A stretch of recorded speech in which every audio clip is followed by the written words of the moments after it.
The stereoscope was introduced in 1838. Photography appeared in 1840, but it didn't really catch on very quickly. And stereoscopy officially started with the 1851 exhibition in London. It's a daguerreotype portrait by Louis-Jules Dubosc of a schoolboy. And you can see, if you close one eye and then the other, that you can see a lot more of his face on one side and than on the other. So the camera probably described an angle around the sitter. The sitter didn't move, but the camera moved slightly around him. And that's why there is such depth. It's exaggerated depth in a way. That's how they took the first photos at the beginning. So if you wanted to make a binocular camera, which means two lenses taking the two photos at the same time, you had to take one lens, cut it in half, polish it a little, so that you had exactly the same lenses. It was difficult, it was expensive, and most photographers didn't bother. They just used one lens, because that way they were sure that the two images were taken with the same lens. Now, this guy here, Joshua Latimer Clark, is a very important person because he invented a system, a process, which allowed the photos, the two photos, to be taken on the same plate and transposed. This is a camera which is mounted on the same system you saw earlier, the last system, the lazy tongue system. So you put a plate holder in the camera, you push the plate holder to the left, and you push the camera to the left as well. Then you open the right half of the plate holder, and you take the first image. Then you push the plate holder to the right, and you push the camera also to the right. You open the left half of the plate holder, and you expose the second half of the plate.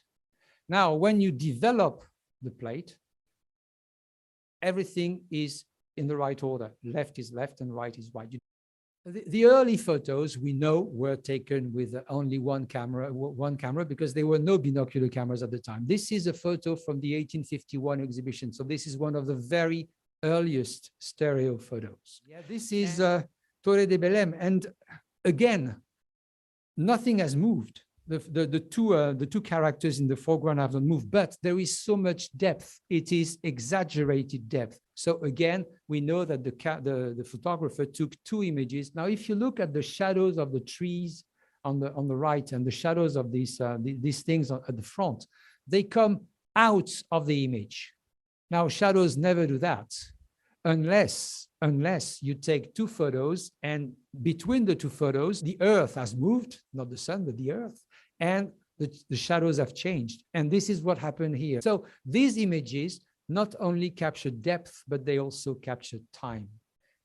One is a binocular photo, so taken with a binocular camera. And how do we know? Because even though things have moved, they have moved the same way on both sides.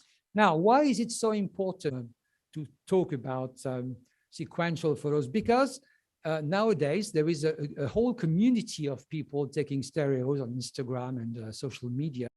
If you want to take a stereo today, the only thing you have is this, a phone. And the phone is much better quality than those stereo cameras. And now, of course, it takes 2 seconds to take the two images instead of 40 seconds or more.